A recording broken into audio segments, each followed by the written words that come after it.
Hello there, and welcome to another review of The Shield Dude in the Couch. Today's album, we're going to talk about the new album by Senses Fail, and it's called Hell is in Your Head. So, Senses Fail, for people that don't know, it's a band that started in the 2000s. They had a lot of like what you would call emo and post hardcore. And this is their eighth album. They've been around for a while and they have matured. Right now, the band is mostly Buddy Nielsen is the only original band member. He's the singer and songwriter for most of these songs. And this is an album that took me a little bit to fully review because it is a very emotional album. It is emotional in the themes, the lyrics, and the concepts that it portrays. So, Hell is in Your Head is 11 tracks, 48 to 49 minutes in length. And it is an album that explores the pain of death, loss, mourning, and being away from loved ones, being daughters, sons, wives, or other people that you may have lost in the past. I think the album was really inspired by the pandemic and everything that happened, and it is an album that really pulls at your heartstrings. It was really an emotional listening to this album. I really There were some parts that I genuinely got sad because they reminded me of loved ones that I have lost, and there's some very like emotional themes on it. So it's really a roller coaster of emotions from beginning to end. The album, really musically, the band goes. They have those catchy choruses that they do in the emo style, but they have a lot of post-hardcore and some tracks that are faster than others. But they really mix everything that they have done in their previous albums to make a very cohesive album. The album starts with the burial of the dead, and that song it's all about saying like we don't know how long we have on this world. So it talks about burying people that you love. Then it goes into the single that they released, End of the World, a game of chess with features Connie Sparbosa. And that song, the chorus is more catchy. It goes about like singing like it's the end of the world and all we have is each other. And the song really talks about like losing family members to suicide and other like really strong topics. But this one is really catchy, and I can tell what they used it as a single. Then they have a song like The Fire Sermon, which is the third song on the album, and that song touches on the topic of losing a child that hasn't been born. If you read these lyrics and listen to this song, and you don't feel that emotion, like I don't know, it's so potent. It's such a, the song starts with today's the anniversary of the day that you should have been born.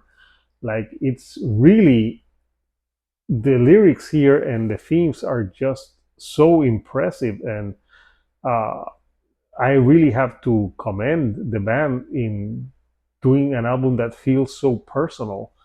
And it's not an easy listening by any means. It's an album that really, if you are passing through hard times, this is really an album that's gonna hit you in the core and shake you up if you're not prepared. Then a song like I Am Error has a great chorus saying that all they have is love. Love is all that will save you, and it's a little bit of more uplifting, if you will, that song.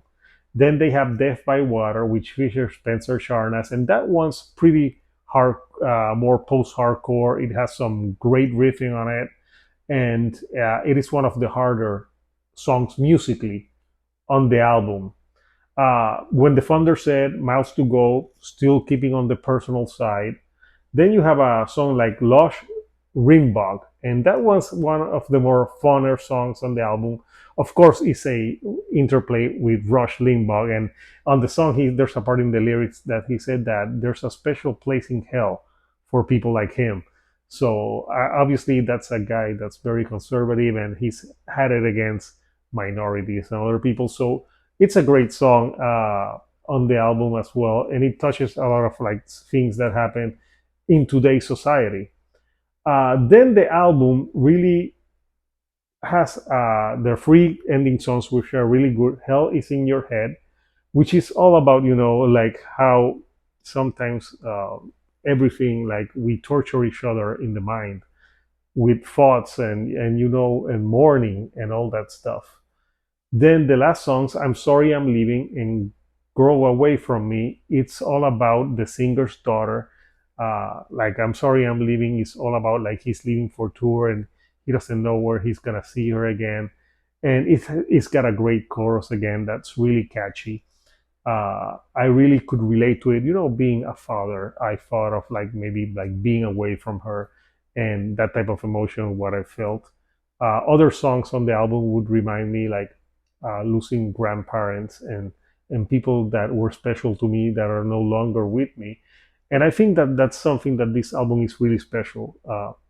You can relate to it. You can really every song could apply to things that you've lived in your own life, and that's why I think this album is so good. Grow away from me, it's another great closer. It also pulls at your heartstring, and again, he's talking about his daughter and the relationship that he has with her. The lyrics again are great for these songs. I really can stress about like he on this song "Grow Away from Me." He says, "I never thought I'd be a father. I hope my neurosis isn't a bother. Some days it feels I'm failing. My therapist says that it's normal. She made her diagnosis formal. I cannot connect like a normal person because of all my pain." So yeah, it's really like songs that like the lyrics on this album are amazing. Like the music is good, but to me, what makes this album superb is the lyrics and the content. It gives you on it takes you on an emotional roller coaster that's why it took me a few days to I really wanted to read the lyrics and get into it before I made a video for you guys. But at the end of the day, this album, All Head Is in Your Head, it's a great album that you really need to listen to it, even if you don't like that type of music, because the themes are so strong and relatable. Anyone can relate to these topics. So, what did you think about this album and Senses Fail? Did you like it? You didn't like it? Comment. What were your favorite tracks? I really want to know. If you like the videos I'm putting out, don't forget to give me a like and subscribe to the channel. I have more content on the way. So until next time, this is Hector, the Shield doing the couch, and I'll see you right here on the couch. Thank you and good night.